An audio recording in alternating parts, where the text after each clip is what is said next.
Les gens vertueux, c'est-à-dire les gens pieux, disparaîtront les uns après les autres. Dans ce hadith, le prophète dit que les gens vertueux disparaîtront les uns après les autres. Et il ne restera que les mauvais. Et ça fait partie des signes de la fin des temps. La disparition des pieux. Et qui dit les pieux vont disparaître, dit que la corruption va se répandre de plus en plus. Et ça, on le vit aujourd'hui. On le vit aujourd'hui, c'est une réalité. Dans nos quartiers, par exemple, sans vouloir généraliser, mais voilà, on a beaucoup de soucis. Des problèmes de délinquance, de drogue, de vol, etc. Mais vous remarquerez une chose, c'est que dans ces mêmes quartiers, on a des jeunes qui ont réussi. Comment est-ce qu'ils ont fait pour réussir alors que autour d'eux, malheureusement, il y a beaucoup de mal qui se répand? Ben, ils n'ont pas suivi la masse. Ils ont réussi à s'accrocher à leurs valeurs, à leurs principes.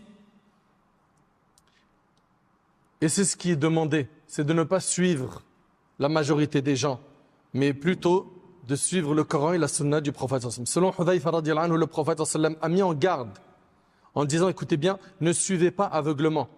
En disant, si les gens font du bien, nous ferons du bien, et s'ils sont injustes, nous serons injustes. Mais plutôt, apprêtez-vous à agir en bien, s'ils agissent en bien, et dans le cas où ils agissent mal, ne soyez pas injustes, et c'est rapporté par Tirmidhi. Le prophète il dit, ne soyez pas des imma'a, ceux qui suivent aveuglement. Al-imma'a ibn al-Athir rahimahullah a dit, c'est celui qui n'a pas d'opinion propre. C'est celui qui n'a pas d'opinion propre. Il suit donc l'avis de tout le monde. On a aussi dit que c'est celui qui dit à chacun, je suis avec toi. Il n'y a pas de problème. Tu veux faire ça? Vas-y, je te suis. Non, mes frères. Non, mes sœurs. Vous êtes des musulmans. Vous êtes des musulmanes. Suivre les gens dans le bien, c'est une bonne chose. Mais les suivre dans le mal,